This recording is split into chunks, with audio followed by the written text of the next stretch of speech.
Hello friends, आज हम लोग माई यूट्यूब चैनल दोस्तों बता दूँ कि खेसारी लाल यादव का नया गाना रिलीज हो गया है। म्यूजिक वाइड यूट्यूब चैनल पर 6:30 बजे रिलीज किया गया है और इसका रिव्यू हम इस वीडियो में करेंगे।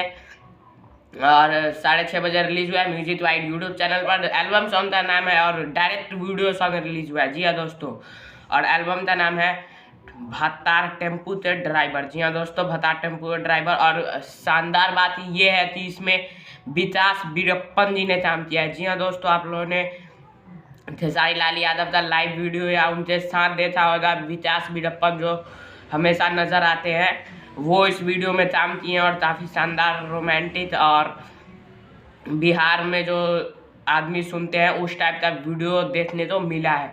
और 1 घंटे में इसने बता देती 2,79,000 व्यूज क्रॉस कर दिया है, 38,000 के करीब लाइक क्रॉस कर दिया है। और स्क्रीनशॉट आप अपने स्क्रीन पर देख सकते हैं। और बता दूं कि इस गाने तो 8,000 के करीब कमेंट भी मिल गए और सभी चीज़ इससे अच्छा मिल रहा है। तो जय हिंद, जय भारत। आप लोग ऐसे ही प्यार सपोर्ट बनाए रखे। जय हिंद।